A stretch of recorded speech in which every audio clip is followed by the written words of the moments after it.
आते आते उसे बता देना, आते आते दरवाजा खोल देना, आते आते धनिया लाना, आते आते उससे मिल लेना। So guys welcome back to my channel. और आज का हमारा फॉर्मूला नंबर 31, डे नंबर 31। और आज के इस वीडियो में हम इस तरह के वाक्य को इंग्लिश में बनाना सीखने वाले हैं जो काफी आसान है। तो हमारा कॉमन क्या है, यहाँ पर कॉमन है आते आते।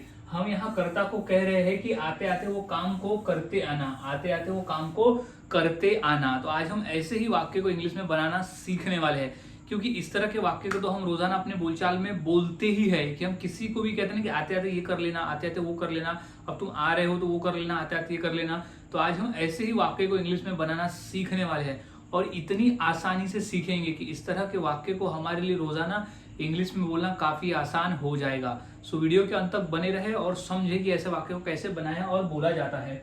तो सबसे पहले हम फॉर्मूले को समझ लेते हैं। तो फॉर्मूले की शुरुआत होती है सबसे पहले V1। सबसे पहले V1 यानी होता है क्रिया।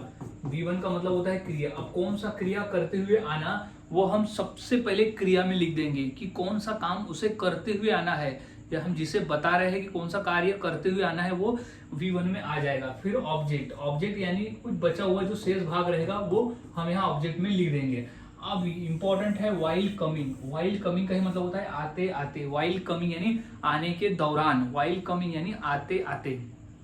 तो यहाँ कॉमन रहेगा आते आते। तो हमारा जो कंप्लीट फॉर्मूला बन रहा है वो V1 plus object plus while coming यानी आते आते। तो ये हमारा कंप्लीट फॉर्मूला हो गया।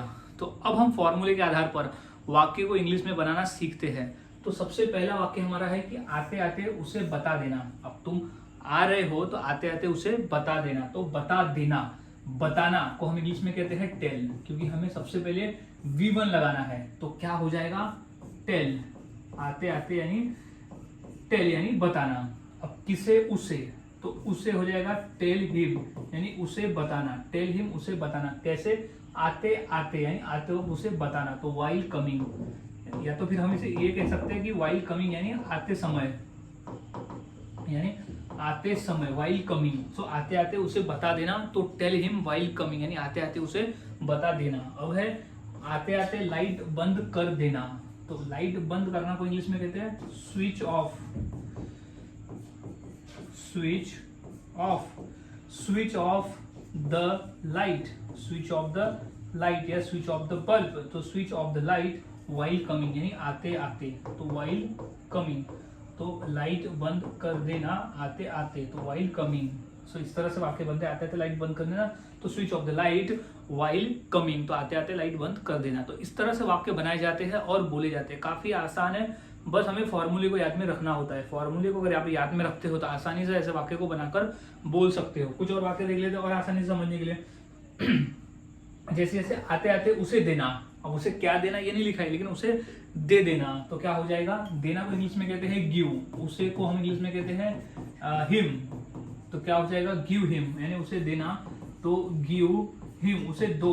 कैसे, आते आते। तो आते आते को इंग्लिश में कहेंगे वाइल कमिंग। वाइल कमिंग यानी आते आते उसे देना। तो गिव हिम वाइल कमिंग यानी आते आते उसे देना। तो इस तरह से वाक्य बनाए जाते हैं और बोले जाते हैं। काफी आसान है, बस फॉर्मूले को याद में रखना होता है। कुछ और वाक्य देख लेते हैं। जैसे आते आते उससे पूछ लेना। अब तुम आते आते उससे पूछ लेना। तो इसकी इंग्लिश हो जाएंगी, पूछना को हम इंग्लिश में कहते हैं आस्क। पूछना किसे, उसे। तो आस्क हिम, उसे पूछना। आस्क हिम क्या करते करते, आते आते। तो हो जाएगा वाइल कमिंग। वाइल कमिंग यानी आते आते उससे पूछ लेना। तो आस्क हिम वाइल कमिंग यानी आते आते उससे पूछ लेना।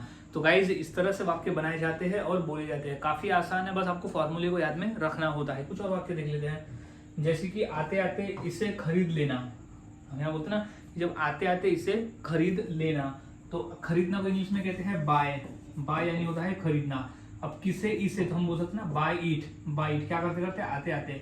तो वाइल कमिंग, वाइल कमिंग, क्योंकि वाइल कमिंग का ही मतलब होता है आते आते। तो वाइल कमिंग, तो हम कमिंग लिख देंगे। V1 हो जाए हमारा बाय और ऑब्जेक्ट हो गया इट। तो वाइल कमिंग यानी बाय इट वाइल कमिंग। अब है आते आते इसे यहाँ रख देना। तो कीप, रखना को हम इंग्लिश में कीप कह सकते हैं। कीप इसे, keep it here. Keep it यानी कीप यानी रखना, ईट यानी इसे, यहाँ यानी here, keep it here, keep it here. अब क्या हो जाएगा, आते आते, तो वाइल कमिंग, वाइल कमिंग यानी आते आते इसे यहाँ रख देना, तो वाइल कमिंग, तो keep it here while coming.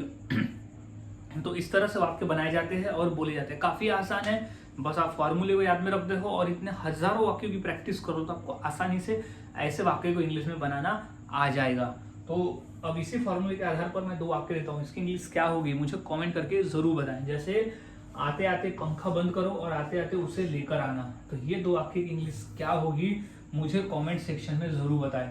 और वाक्यों की प्रैक्टिस करते रहे, क्योंकि जितना अधिक आप प्रैक्टिस करते हो उतना आसान हो जाता है वाक्य को बनाना और फिर उसे रोजाना के बोलचाल में बोलना। सो मिलता हूँ ऐसे ही और नए फॉर्मूले के साथ अगली वीडियो में। तब तक के लिए चैनल के साथ बने रहे, वीडियोस को देखते रहे और इसी तरह से प्रैक्टिस करते रहे।